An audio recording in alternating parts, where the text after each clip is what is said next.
રામ રામ સીતારામ જય શ્રી કોતેરમાં કેમ છો બધાય મજામાં?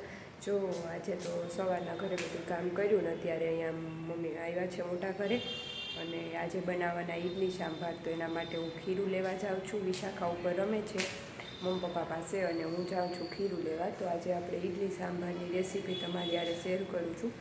તો ચાલો હું ખીરું ને એમાં દૂધી ને બટેટું નાખવાનું જે છે ને એ બધું લેતી આવું સામાન, પછી આગળ હું તમને બતાવું.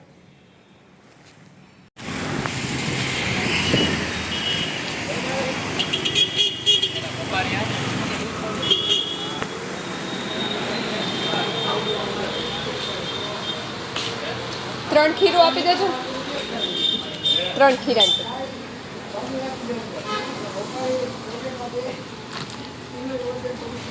ચટણીમાં આ ચટણી નહીં હોય. આ એક આપી દીધું. ઓલી રેડ તો નહીં હોય. કેટલા આપે?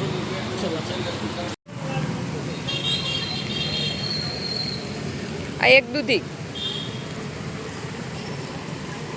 એક સિંગ,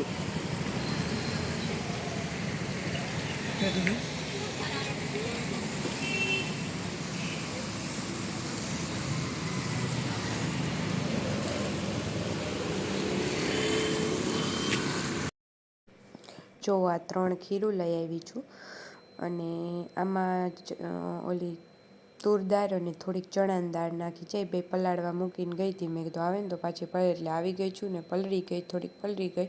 હવે એને બાફી નાખી અને આ 3 એના ભેગા સોડા આવ્યા છે. તો એ સોડા અને મીઠું ખીરામાં નાખી દેવાનું અને એ દૂધીની શાક લીધું ને આ ચટણી આજે ટેસ્ટ કરવા લીધી છે. મેં કોઈ દી લીધી નથી. તો ચાલો હવે આપણે ચણાની દાળ બાફવા મૂકી દઈએ. તો જો આ ચણાની દાળ બાફવા મૂકી દીધી છે અને ચણાની દાળ તુર દાળ વધારે છે, ચણાની દાળ તો થોડીક જ છે. તો તુર દાળ બાફવા મૂકી દઉં અને એમાં હે ને દૂધી અને બટેટું એ અંદર તપેલી મૂકી અને એમાં એ પણ બાફવા મૂકી દો. તો એ એની હારે બફાઈ જાય. સિંગ છે પણ સિંગ હે ને ઉપરથી નાખી દો, સિંગ વધારે બફાઈ જાય ને એટલે. તો આને મૂકી દીધું છે મેં ગેસ ઉપર. કુકર બંધ કરી દઉં, ગેસ ચાલુ કરી દઉં.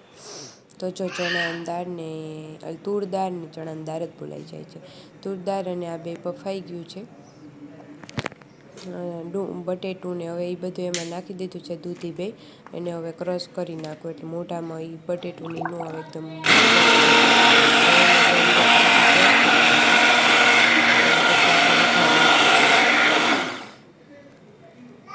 તો હવે એના આમાં આ ટમેટાની અને ડુંગળી, લસણ અને આદુ એની પેસ્ટ કરી છે મેં. તો હવે એના પહેલાં ડુંગળીની વઘાર કરી નાખીએ અને પછી એમાં ટમેટા નાખીએ. તો જો થઈ ગયું છે તેલ ફૂલ. તો હવે એમાં હે ને ડુંગળી નાખી દીધી છે અને એને એકદમ ચડવા દેવી. અને ડુંગળી ચડી જાય ને એટલે પછી એમાં ટમેટું ઉમેરી દઉં. ડુંગળીને એકદમ ચડી જાય એટલી ઘડી ચડવા દઉં.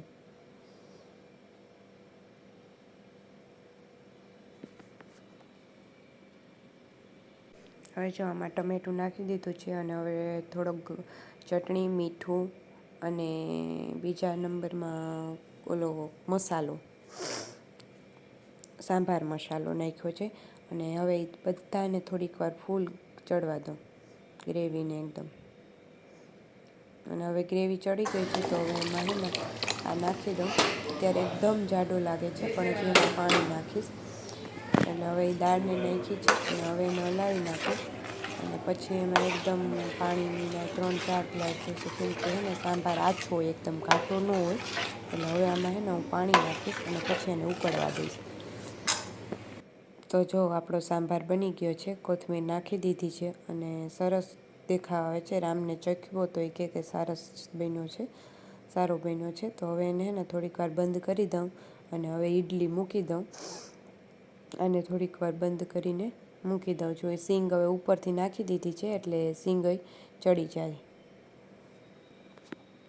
જો અહીંયા ઇડલીમાં હે ને થોડુંક મીઠું અને ઓલો સોડા જે હારે આપ્યા હતા ને એ આમાં મિક્સ કરી નાખ્યું છે અને સોડા નાખી દીધા. મીઠું અને સોડા બે જ નાખવાના, એ ખીર તો તૈયાર આવે.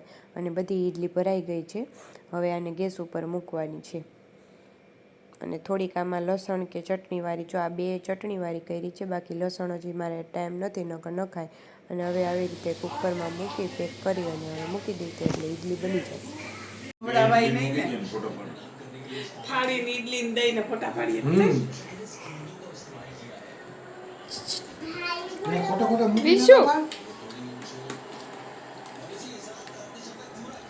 લે ઉતરી ગયો.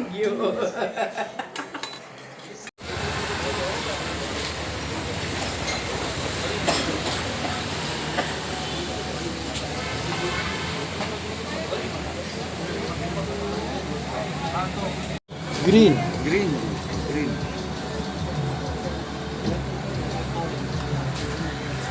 શું પીવું છે?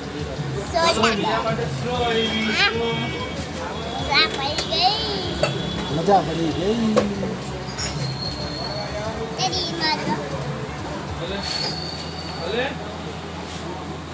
બે અડધી અડધી. ચીયર્સ.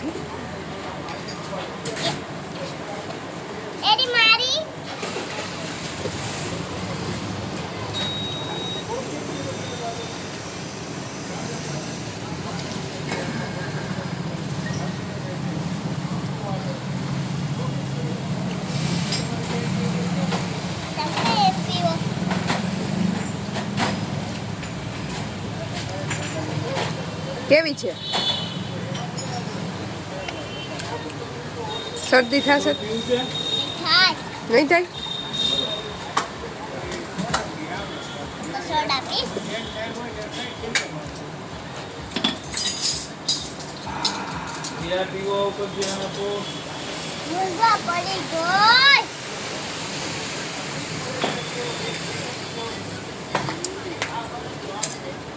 બીજી પીવી?